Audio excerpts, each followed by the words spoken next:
What's up, Juventus? Never a dull moment around Juventus. Today is no different as fans in an uproar as Juve says no to free money from Tether. What went down? We'll look at the details. And apparently the coaching decision is made. We are backing Tudor.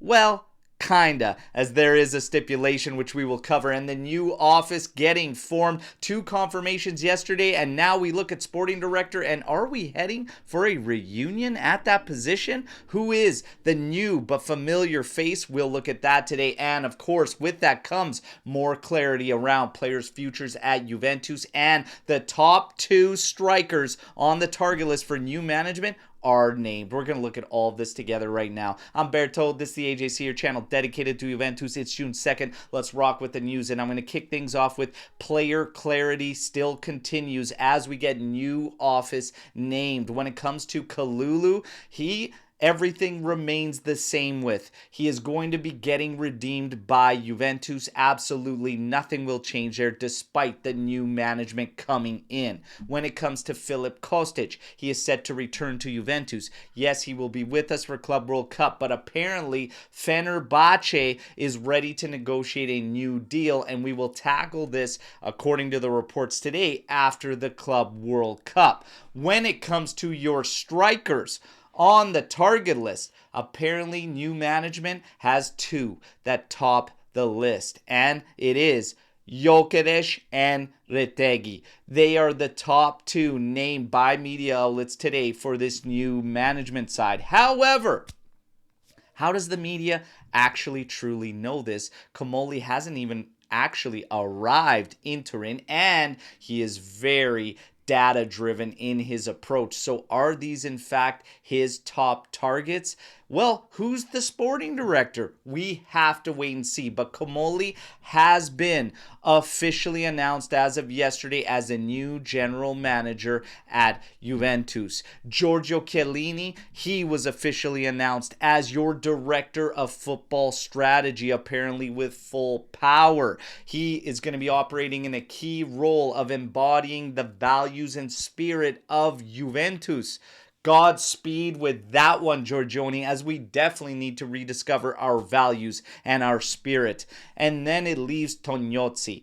Tognozzi is the only one out of those 3 that was named last week to be joining Juventus that was not made official yet. Some outlets claim he's going to be joining as a chief scout, but Fabrizio Romano claims he is in the mix at the sporting director position, which is the last position we need to fill.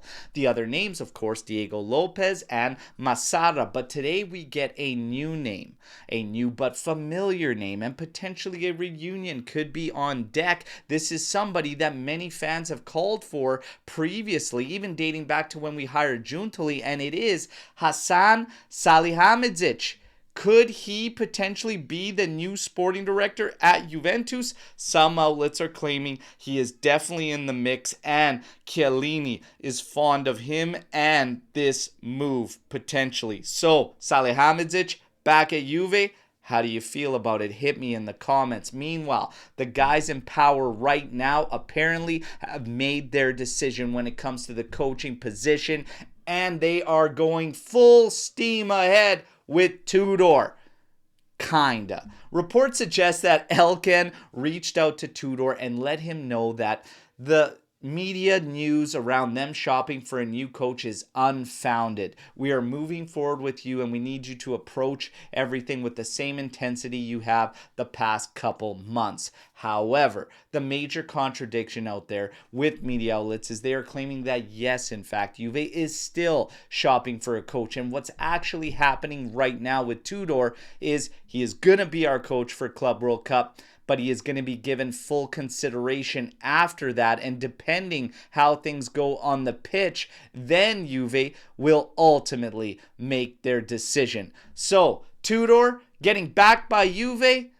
Kinda. At least he's going to be representing us for Club World Cup. Hit me with your thoughts on that one. And then we get to what caused an uproar with the fans today. Juve turning down free money from Tether. Well, the CEO of Tether, Paolo Ardoini, put out a post, and it created quite a stir. I'm going to read the post off my phone right now, so bear with me. But this is what he had to say. Since Tether announced its investment in Juventus, and especially in the last few days following the growing frustrations of the fans on the current state of the team, many of you have asked me when Tether is going to raise the grain or fork out the cash to support Juventus and buy new players, etc. Tether looks forward to being a part of the team's growth and future, but to date, the company has not even been allowed to participate in the capital increase announced a month ago, around 15 million to 110 million euros. So we simply cannot contribute unless the society allows us to.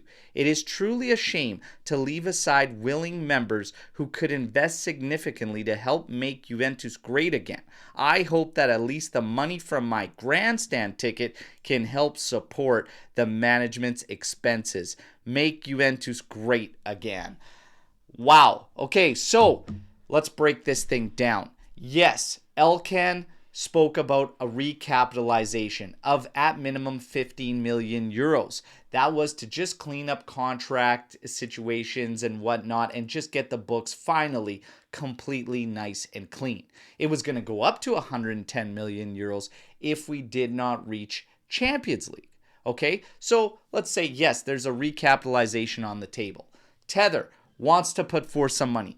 But the truth is, Exor doesn't need the money from Tether.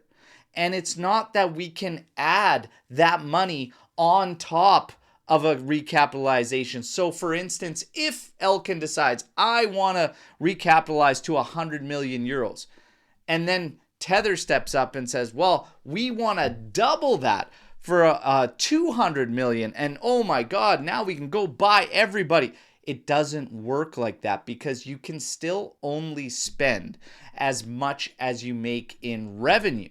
Now, their money could come in handy if, say, you wanted to take a big chunk of cash and say, we're going for broke and we're going to give Jurgen Klopp an offer he can't refuse. Well, that money would be significant for something like that because coaches, their money doesn't hit the books like players and their contracts. So it's not exactly how the fans are taking it, but it kind of can be. It's a sticky situation. But as far as Tether goes, this post might literally be a symbol and show us the reason maybe why Juve and Elkan are keeping them at an arm's length, because this post is probably not the best way to go about it.